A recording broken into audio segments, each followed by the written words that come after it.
여러분 학창 시절이 어떠셨습니까? 학교 열심히 다니셨습니까? 학창 시절 생각하면 뭐 즐거운 추억도 많지만 조금은 아이고 좀 그랬으면 좋았을 걸 싶은 아쉬움도 많이 남는 것이 학창 시절인 것 같습니다. 우리 아이들도 자라면 때가 되면 학교에 보내고 학교를 다닙니다.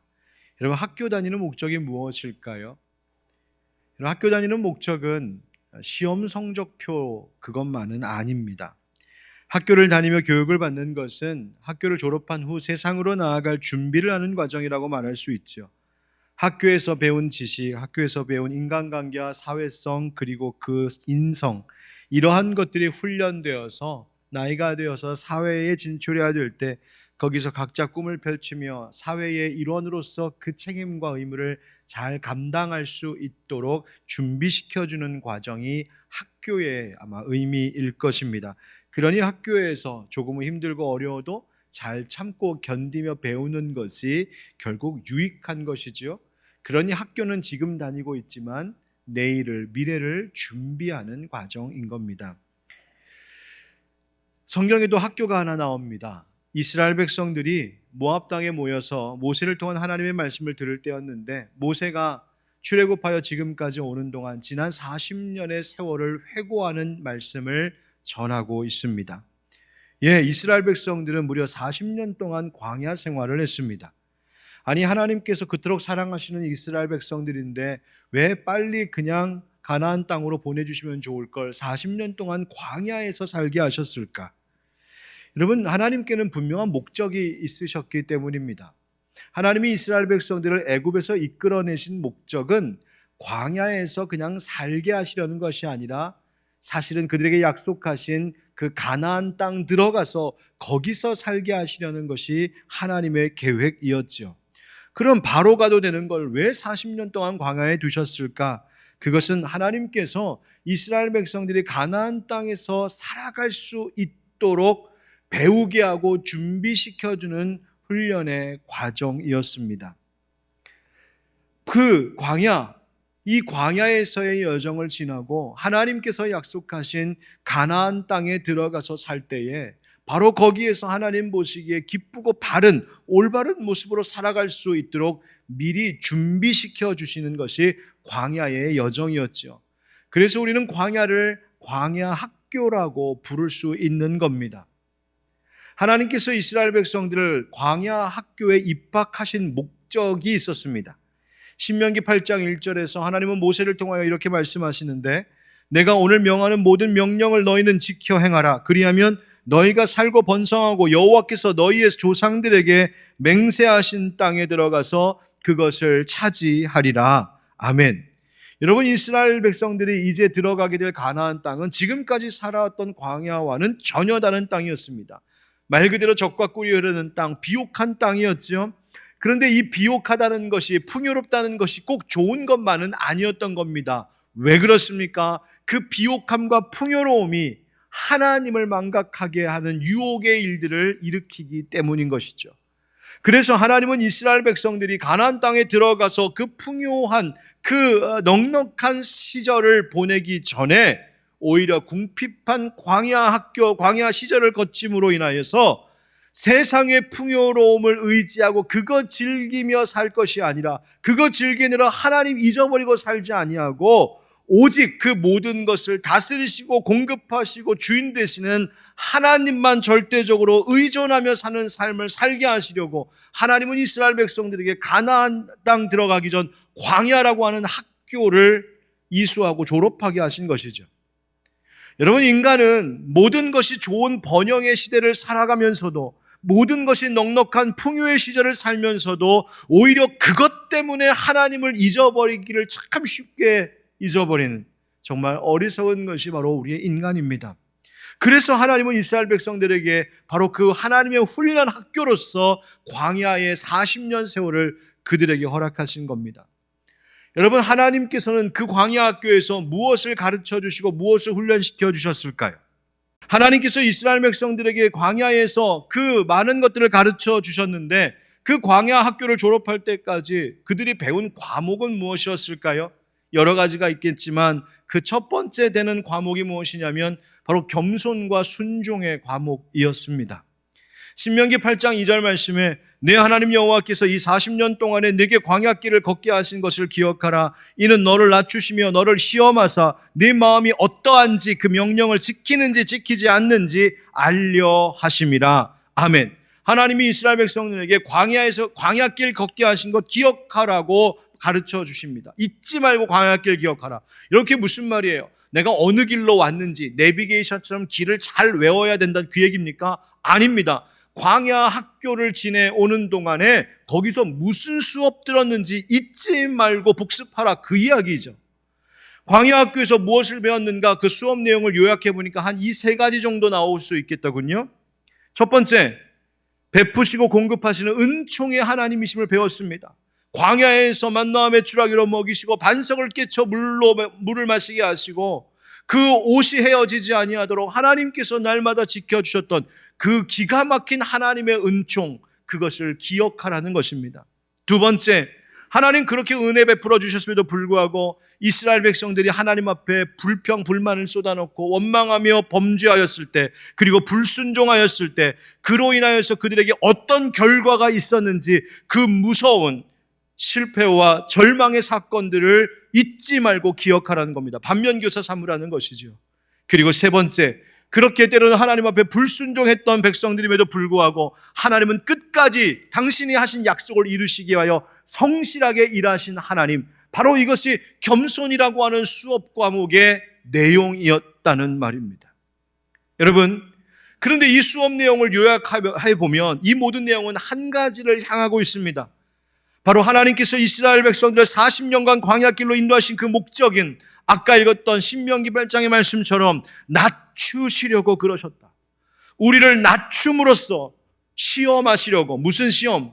우리들의 마음이 어떠한지 알려고. 그 말은 무슨 뜻이냐면 우리의 마음 속에 무엇이 있는지를 알고 싶으셔서, 우리의 마음 속에 하나님을 향한 순종이 정말 있는지, 하나님을 향한 감사와 그 사랑의 마음이 정말 있는지, 하나님을 믿는 그 믿음이 있는지 하나님이 보시려고 낮추시는 시험의 과정이 바로 광야 40년이었다고 이야기하는 겁니다. 여러분, 이스라엘 백성들뿐만 아니라 우리도 그럴 때 있지 않습니까? 때로는 우리의 삶에 있어야 할 것들이 분명히 있는데 그거 다 떨어져서 정말 극단적인 생활의 곤경에 처하게 될 때도 있습니다. 하나님 아실 텐데, 하나님 내일이면 다 똑 떨어질 것을 아실 텐데도 하나님 그 끝까지 몰고 가시는 이유가 도대체 무엇일까? 이스라엘 백성들이 만나와 메추라기 매일 아침마다 바라보며 살았던 것처럼 우리도 매일마다 겸손히 하늘로부터 임하는 하나님의 공급하심을 바라보며 살라고 그 일들을 허용하시고 가르쳐 주시는 것입니다. 때로는 대적들을 만나 전쟁을 치러야 됐던 이스라엘 백성들처럼 우리의 인생에 위협을 느끼고 어떤 일로 공격을 받을 때도 있지요. 왜 하나님 그거 허용하실까? 바로 전쟁에 능하신 하나님, 우리의 방패 되신 하나님만 겸손히 의지하며 하나님 뒤따르는 인생의 방법을 레슨하여 주신 것입니다. 거칠고 험한 광야길, 이스라엘 백성들이 40년 동안 헤맸듯이 우리도 때로는 어디로 가야 될까? 이 길도 막혀있고 저 길도 막혀있고 그 가는 길이 너무 험난하고 힘들어서 하나님 눈앞이 막막합니다. 깜깜합니다. 터져나올 때 있지 않습니까? 하나님 왜 그런 것들을 겪게 하실까? 바로 우리의 길이 되시고 우리의 목자 되신 주님만 겸손히 따르며 사는 법을 가르쳐 주시고 계신 것입니다. 여러분, 그러므로 성도들은 눈치가 빨라야 합니다. 내 인생들 가운데 이러한 일들이 있을 때에 나 지금 수업 받고 있구나, 나 지금 레슨 받고 있구나, 그거 금방 눈치채셔야 합니다. 바로 하나님께서 우리를 낮추시고 겸손의 훈련을 시키시기 위한 바로 광야 학교를 지나고 있는 것이죠.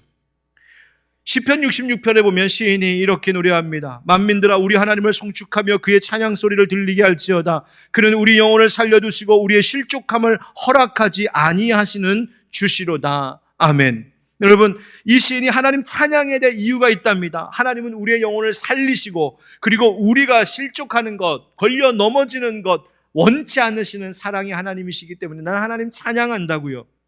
그런데 그 다음 10절부터 나오는 말씀을 보면 좀 우리를 당황하게 합니다. 아니, 우리를 그렇게 사랑하시는 하나님이신데 왜 이런 일들을 겪게 하실까 할 만한 그런 일들이에요. 10절에 보면 우리를 시험하신답니다. 우리를 단련하시기를 은을 단련함 같이 하신답니다. 왜 우리에게 이런 어려움을 주실까? 바로 불순한 것들을 제거하시어 우리를 순전한 정금같이 되게 하시려는 하나님의 가르침, 하나님께서 우리를 레슨해 주시는 것이죠. 그 다음 나오는 11절 말씀 보니까 우리를 끌어 그물에 걸리게 하신다고 합니다. 여러분, 물고기가 그물에 잡혀 올라오지 않습니까? 그러면 그 물고기가 이 그물코로, 그 그물의 구멍을 빠져나올 수 있는 방법 뭘까요?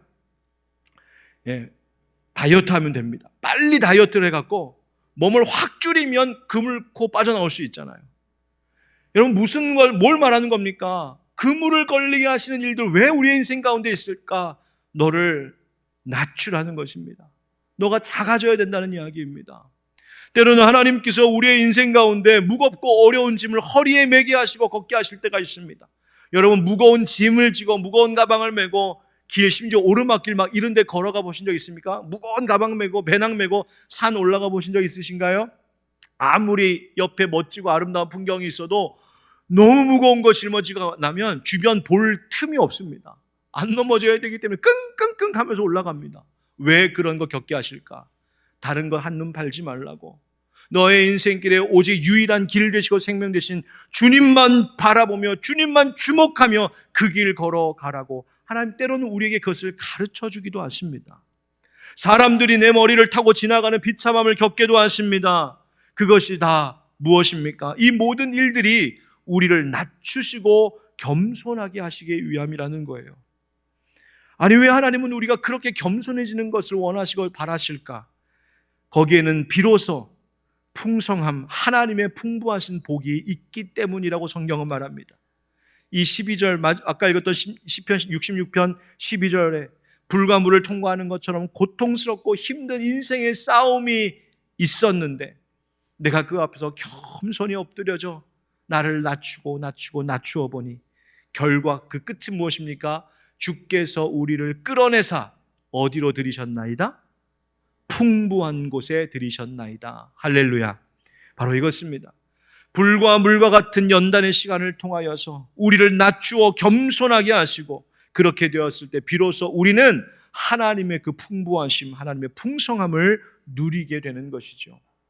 여러분, 겸손해지는 것이 그렇게 중요하답니다. 얼마나 중요한지 하나님 아버지께서는 가장 온전한, 가장 완전한 겸손의 샘플을 우리에게 먼저 보여주셨습니다. 바로 예수 그리스도이십니다. 여러분, 오늘은 종려주일입니다. 종려주일은 예수님께서 예루살렘에 드디어 입성하실 때에 많은 사람들이 이 종려나무 가지를 막 흔들면서 예수님이 오시는 것을 환영하고 영접했던 그 일을 기념하는 것이죠. 사람들이 호산나 호산나 외쳤습니다. 호산나라고 하는 말은 히브리어로 호시아나라고 하는 이 말이 헬라어로 음역이 되고 그 다음 이제 우리말로 또 번역이 되면서 호산나 이렇게 읽게 되었는데요. 이 말의 의미는 원래 지금 우리를 구원하시옵소서, 우리를 구원해 주십시오, 그런 뜻입니다.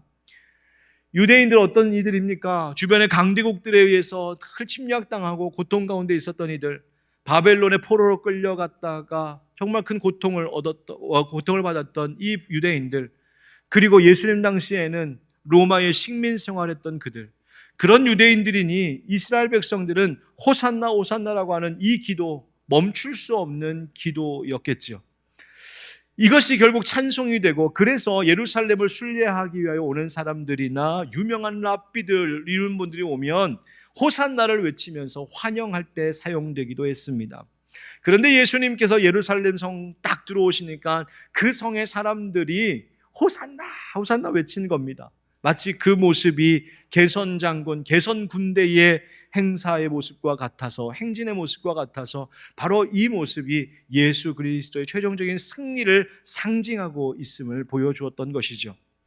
그런데 예수님은 그 호산나 호산나라고 하는 함성과는 조금 다 어울리지 않게 정작 뭘 타고 오셨냐면 나귀 타고 오셨답니다.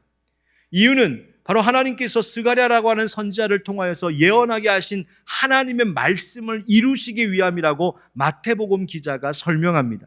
그래서 마태복음 21장 4절 5절에 이는 선지자를 통하여 하신 말씀을 이루려 하심이라 일러스되 시온 딸에게 이르기를 네 왕이 내게 임하나니 그는 겸손하여 나귀 곧 멍에 매는 짐승의 새끼를 탔도다 하라 하였느니라. 아멘. 스가랴 9장 9절에 있는 말씀을 그대로 마태복음을 쓴 마태가 인용하여서 예수님 나귀 타신 것의 의미가 무엇이냐면 그것은 그분이 겸손하신 분이심을 나타낸 것이라고 말하고 있는 겁니다.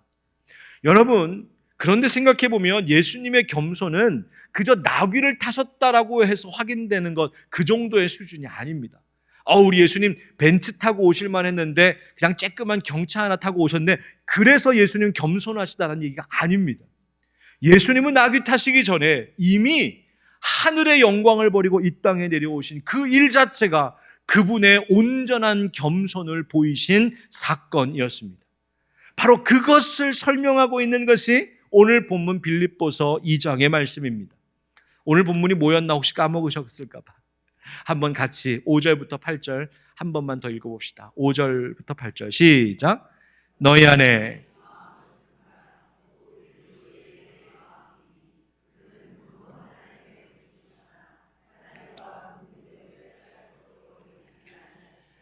오히려 자기를 비워 종의 형체를 가지사 사람들과 같이 되셨고 사람의 모양으로 나타나사 자기를 낮추시고 죽기까지 복종하셨으니 곧 십자가에 죽으심이라. 아멘.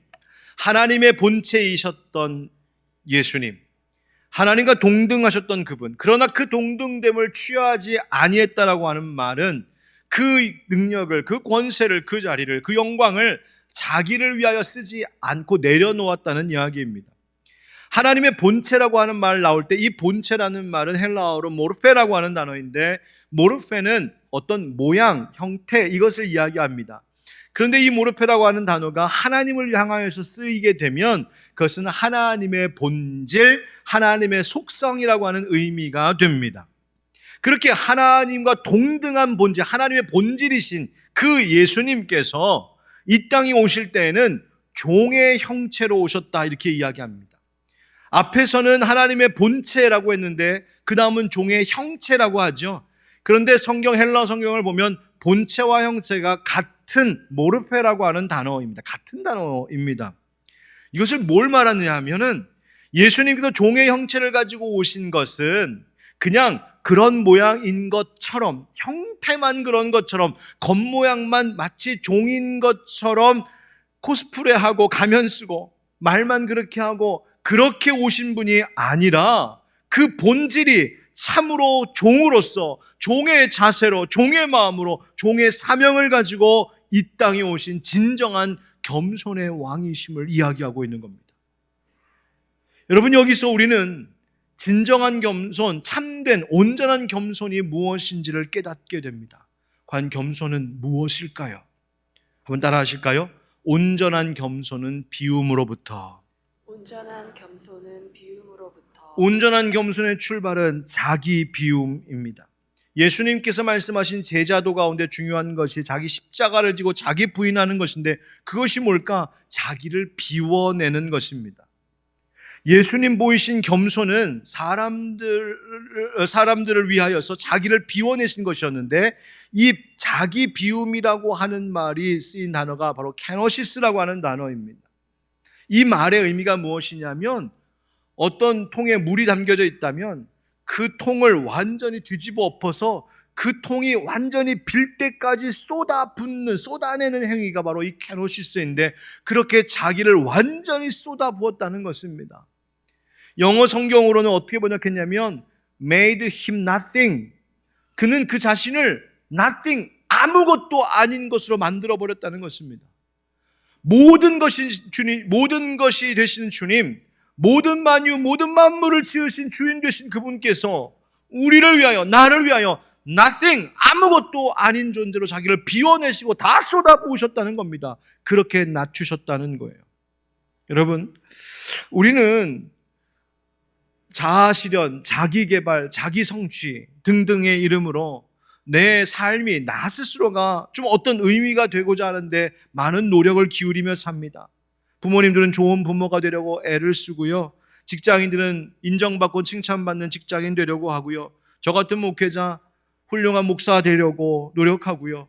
실력 있는 전문가, 인정받을 만한 프로가 되려고 많은 사람들은 노력합니다.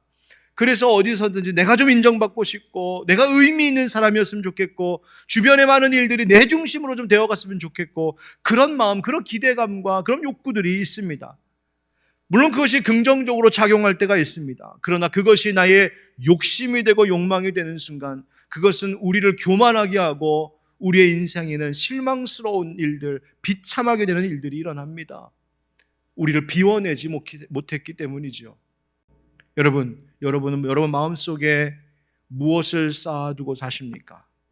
혹시 우리 영적으로 잘못된 저장강박증 생겨서 가치 없는 것들이 마치 가치 있는 것인 것처럼 우리 안에 가득가득 쌓아두고 살고 있지는 않으십니까? 여러분, 비우시고 내려놓으시고 버리셔야 합니다. 그래야 더 가치 있으신 주님이 우리의 마음 가운데 주인으로 계실 수 있는 줄 믿습니다. 두 번째 따라합시다. 그러면 온전한 겸손은 비움으로부터, 그럼 언제까지? 죽기까지. 예수님은 그 참된 겸손을 그저 말로 그냥 내가 겸손합니다. 예. 그렇게 겸손한 척 하신 것이 아니었습니다. 그분은 당신에게 있는 모든 것을 다 내어주셔서 죽기까지, 자기가 죽기까지 복종하셨답니다. 여러분, 비우고 버리다 보면 마지막에 딱 하나 남는 거 있지 않습니까? 내 목숨, 내 생명. 예수님은 우리를 위하여 그것까지도 다 쏟아 비워내셨다는 이야기입니다. 여러분, 제가 세례 대상자들을 교육 지금도 하고 있는데 그 교육할 때 꼭 하는 얘기가 있습니다. 여러분, 세례의 의미가 뭔지 아십니까? 세례는 당신의 생일입니다. 당신이 다시 새롭게 태어나는 날이니까요. 그리고 세례식이 있는 날은 바로 당신의 생일이자 또 결혼식입니다. 신랑 되신 예수님과 이제 새 출발하는 것입니다. 그런데 이 세례가 당신에게 생일이 되고 결혼식이 되려면 그 전에 꼭 돼야 될 것이 있습니다. 그것은 그 세례식이 당신의 장례식이 되어야 합니다. 옛사람, 당신의 옛모습이 예수님과 함께 죽지 아니하면 다시 태어날 수도 없고 다시 출발할 수도 없는 것이니까요. 사랑하는 성도 여러분, 참된 겸손이라고 하는 것은 죽기까지 복종하는 것입니다. 내 속에 있는 것들 다 끄집어내어 내려놓고 털어놓는 것, 그래서 자기 십자가 지는 것, 바로 그 마음과 그 행함이 참된 겸손인 줄 알고 예수님 따라가는 우리 되기를 축복합니다. 마지막입니다. 따라합시다. 온전한 겸손은 하나님을 구하는 것. 온전한 겸손은 하나님을 구하는 것. 오늘 본문 9절부터 11절에 보면 그렇게 겸손하신 예수님, 마침내 하나님께서 그 이름을 높여주셔서 이 땅에 있는 하늘 아래 땅 아래 있는 모든 자들로 그분 앞에 무릎 꿇게 하셨습니다. 하나님이 높여주셨습니다. 초기 기독교 교회 공동체는 이 본문을 그들의 예배의 찬가로 썼습니다. 그리스도인으로서 따라야 할 최고의 본이었기 때문에 그랬던 것이죠. 여러분, 신앙의 성숙, 내 인생이 더 아름다워지고 지혜로워진다는 것은 다른 것이 아닌 바로 예수님의 그 겸손하심을 닮아가는 것입니다. 그런데 그 겸손하신 예수님, 겸손히 죽기까지 복종하신 예수님, 그런데 하나님이 그를 높여주셨다? 여러분, 우리가 겸손해야 될 이유가 바로 여기에 있습니다. 하나님이 그 인생을 높여주실 것이기 때문입니다. 온전한 겸손이란 그래서 하나님만 구하며 사는 겁니다. 세상이 나에게 뭐라고 말하나 그 칭찬에 귀 기울이는 것이 아니라 하나님이 지금 나한테 뭐라고 하실까 그 칭찬에 마음을 기울이는 것. 하나님, 세상이 주는 영광이 아니라 하나님 주시는 영광, 세상이 보장해 주는 명예가 아니라 하나님께로부터 오는 그 명예, 세상의 보상이 아니라 하나님 주시는 그 상급을 기대하며 사는 것, 바로 그것이 겸손인 것이죠. 사랑하는 성도 여러분, 앞으로 살아가는 동안에 정말 예수님 더욱 닮아가는 겸손한 우리들이 될 수 있기를 주의 이름으로 축원드립니다.